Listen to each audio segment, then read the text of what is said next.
नमस्कार आपसे, मेरा नाम है अशोक यादव एडवोकेट और मैं आप सभी के लिए लीगल एडवाइस वीडियोस अपलोड करता हूं, जो कि आप सब लोग लाइक करते हैं, पसंद करते हैं, शेयर करते हैं और सब्सक्राइब भी करते हैं। अब तक नहीं किया तुरंत करिएगा और दूसरे लोगों तक भी इस जानकारी को जरूर शेयर करिएगा। देखिए, अतुल सुभाष के बाद जो है ऐसी घटनाएं एक नहीं, पता नहीं कहाँ कहाँ अलग अलग जगह पर हो रही हैं, लेकिन जो घटना हाईलाइट हो जाती है, यानी कि मीडिया तक पहुंच जाती है, तो वो जो है वो लोगों के कान तक पहुंच जाती है। वरना एक चार दीवारी के अंदर या चुपचाप लोग भी बहुत ज्यादा घुट घुट के मर रहे हैं और बहुत ज्यादा लोग जो है अपने आप की अपनी जीवन लीला जो है वो समाप्त कर रहे हैं। इस चीज से पीछे जो कारण है वो पारिवारिक कारण है, क्योंकि फैमिली मैटर ऐसा मैटर है जिसमें आदमी अंदर से टूट जाता है। लड़ाई लड़ना हो तो किसी अन्य व्यक्ति से, यानी किसी कोई कोई जिससे कोई रिश्ता ना हो उससे लड़ाई लड़ी जा सकती है, लेकिन जब लड़ाई खुद से हो, यानी कि खुद अपने ही एक अंग से हो, तब आदमी लड़ाई जो है वो हार जाता है, चाहे वो जीवन की लड़ाई हो या फिर कानूनी प्रक्रिया की लड़ाई हो। तो ऐसे में जैसे जिस प्रकार से एक अतुल सुभाष की जो घटना हुई थी, जिन्होंने बेंगलोर में अपना जीवन जो समाप्त कर लिया, कारण क्या था उसके पीछे? कि उसके पीछे उनकी पत्नी, उनका बच्चा और उसके बाद उनके ऊपर जो लगाए गए झूठे मुकदमे, एक नहीं बल्कि 9 मुकदमे दर्ज कराए गए। और वो भी छोटी मोटी धाराओं में नहीं, 302, 377, 377 जैसी गंभीर धाराओं में उनके ऊपर मुकदमा दर्ज कराया गया। तो ऐसे में आदमी जो है वो अपने आप को यही सोचता है कि इस चीज का अंत जो है वो मेरे अपने आप को खत्म करना है। लेकिन ऐसे समय पर आपको थोड़ा सा धैर्य रखना है, क्योंकि यहाँ यही एक आपकी वो परीक्षा है जहां पर आपको अपने आप को पार करके एक दूसरे मुकाम पर जाना है, वरना आप अपना जीवन जो है समाप्त कर लेंगे।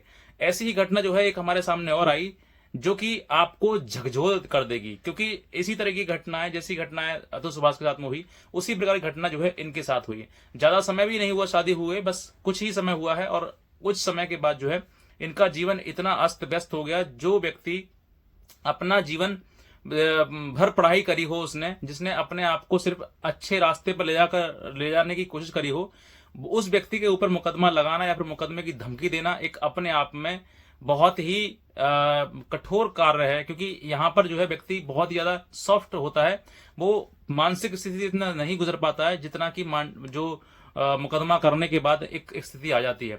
तो ऐसे में जो घटना हुई मैं आपको वो बताना चाहता हूं कि इनकी शादी जो है, ये इनका नाम है शुभम व्यास।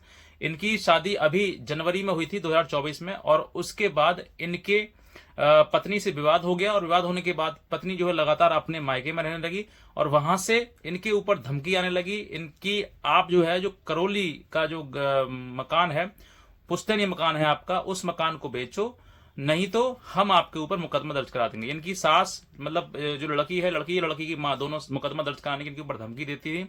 और इन्होंने ये भी बताया कि इस चीज से ये बहुत ज्यादा परेशान थे और इन्होंने परेशान होकर 14 दिसंबर को जयपुर में इन्होंने अपने जीवन लीला समाप्त कर ली। और इनका जो कारण है वो यही था पीछे, कि दहेज का झूठा मुकदमा दर्ज कराने की इनके ऊपर धमकी दी जा रही थी, 498 की, जिसका कि लगातार महिलाएं जो है वो दुरुपयोग कर रही हैं। मैं महिलाओं से भी निवेदन करना चाहूंगा कि आप अपने पति को इतना टॉर्चर मत करिए कि वो अपना जीवन लीला समाप्त कर ले, क्योंकि आप ये सोचकर देखिए कि आप जिसके लिए लड़ रही हैं या फिर जिसके पे ऊपर मुकदमे कर रही हैं, वो एक बार ये भी सोचिए कि अगर वही स्थिति आपके पिता या आपके भाई के ऊपर अगर ये चीज आ जाती है, तो फिर आपको कितना दर्द होगा। आप ऐसे बिलबिलाए फिरोगे, सोचोगे कि भाई जो मेरी भाभी है ना, उसको कैसे न कैसे उसको मतलब अपने जीवन से हटा दिया जाए, वो आप ये परिस्थिति आपकी आ जाएगी। उसी प्रकार से जिस के व्यक्ति का आप मुकदमे कर रहे हैं, वो भी किसी का भाई है, वो भी किसी का बेटा है, आप इतना उसको मेंटली मतलब हरास क्यों कर रहे हैं? आप झूठे मुकदमे दर्ज कराकर उसकी जीवन लीला छीन लेते हैं। आपको थोड़ा सा सोचना चाहिए, थोड़ा विचार करना चाहिए कि झूठे मुकदमा करने के बाद जो है हमारे दूसरे व्यक्ति है जो जिससे आपने शादी करी है, उस पर क्या बीतेगी। उसका घर परिवार पूरा बिखर जाएगा, टूट जाएगा, सब के सब भागे फिरेंगे, परेशानी बहुत ज्यादा आ जाएगी। और इस चीज के लिए हर व्यक्ति झेल भी नहीं पाता है, क्योंकि शारीरिक रूप से स्ट्रांग होना एक अलग बात है और आपके अंदर एक मानसिक रूप से स्ट्रांग होना एक अलग बात है। जो लोग मानसिक रूप से स्ट्रांग होते हैं वो लड़ते हैं, लड़के पार भी जाते हैं। ये जो समस्या है ना आपके ऊपर, जिसके बाद आप अपने जीवन समाप्त कर लेते हैं, वो समस्या आपके साथ जो है कुछ समय तक रहेगी। एक समय ऐसा आएगा कि वो समस्या आपसे जूझते जूझते आपसे हट जाएगी या फिर अलग हो जाएगी, क्योंकि इसके बाद जो है जो दहेज के या 498 या मेंटेनेंस या डीबी के जो मुकदमे आपको दर्ज कराए जाते हैं, वो सिर्फ इसीलिए कराए जाते हैं कि आप उनकी मनमानी करने दें। बस जो वो कहें वो आप करें, जो वो करना चाहती हैं उनको करने दें।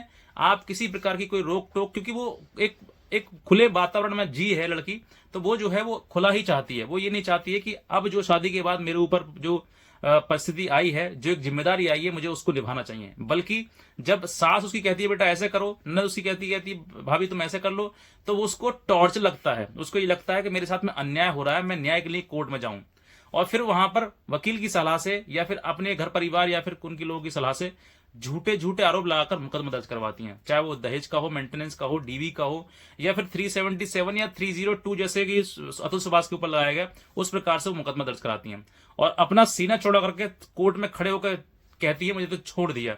अरे जब तुम इतने मुकदमे दर्ज करा दोगे तो पति करेगा क्या? आपको ये नहीं पता कानून में अगर जब एक व्यक्ति के ऊपर मुकदमा दर्ज करा देते हैं तो फिर वो पति पत्नी का रिश्ता नहीं आकर आपके ऊपर पार्टी नंबर 1 पार्टी नंबर 2 हो जाता है, पिटिशनर या फिर डिफेंडेंट, दो आप अलग रिश्ता आपका बन जाता है। तो आप जो है ऐसी परिस्थिति सामने किसी के ना करें जो कि आदमी जो अपना जीवन लीला समाप्त कर ले। आप स्वयं सोचिए कि किसी के मरने से आपको क्या नुकसान, क्या फायदा होगा? सिर्फ और सिर्फ नुकसान के।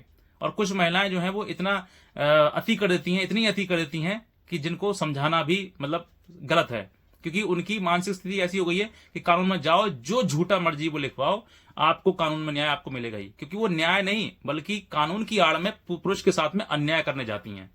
ये महिलाओं की आजकल टेंडेंसी बन गई है। कुछ महिलाओं की बात कर रहा हूं मैं, सभी की नहीं, क्योंकि अगर सभी जैसी होगी तो इस पृथ्वी का तो नाश हो ही जाएगा। आपको डरना नहीं है, घबराना नहीं है, बस एक रास्ता ढूंढिए लड़ाई लड़ने का। जिस दिन आपको वो लड़ाई लड़ने का तरीका आ जाएगा ना, उस दिन आपके ऊपर से मानसिक जो आपकी प्रताड़ना है, मानसिक जो स्थिति है आपकी, वो पूरी बदल जाएगी। एक समय ऐसा आएगा आपके ऊपर। तो आपको उन सब चीजों से लड़ने का तरीका ढूंढना है। अगर आप नहीं लड़ पा रहे हैं या फिर आप इतना सक्षम नहीं है कि आप लड़ने, वकील की फीस वगैरह दे दें, तो आप स्वयं लड़ने की सोचिए। आपको भी अधिकार है कि आप अपनी बात माननीय न्यायालय के सामने अपनी बात रख सकते हैं। आप lower court, high court, supreme court, कहीं पर भी आप रख सकते हैं। तो आप उतना सक्षम बनिए। और आप पढ़े लिखे हैं तो आप सक्षम तो हैं ही, बस थोड़ा कानूनी ज्ञान आपको चाहिए, जहां पर कि आप किताब पढ़ सकते हैं, आप जजमेंट्स पढ़ सकते हैं, यूट्यूब पर वीडियोस देख सकते हैं, या फिर आप हमारी सलाह भी ले सकते हैं। लेकिन आपको कभी भी ऐसा कोई कदम नहीं उठाना है जिसके बाद आपके अपने परिजन, उस महिला को तो कोई फर्क पड़ने वाला है नहीं, वो तो खुश हो जाएगी, लेकिन जो आपके परिजन है जो हैं उनका जीवन भर कुड़ना हो जाएगा। उनका पूरा जीवन भर जो है वो रो रो के बिताएंगे अपने बेटे की याद में। तो बस मैं इतना कहना चाहूंगा, आप कुछ ऐसा कदम ना उठाएं। आपसे निवेदन है, आप लड़ाई लड़ाएं और एक समय ऐसा आएगा कि सॉल्यूशन 100% होगा। जब पत्ते खराब हो जाते हैं ना, जो वो पेड़ से अपने आप ही गिर जाते हैं, उनको आपको गिराने की, झाड़ने की आवश्यकता नहीं है, अपने आप ही हट जाएंगे आपसे। तो बस मैं इतना कहना चाहूंगा। आज का वीडियो था, आपसे बहुत धन्यवाद।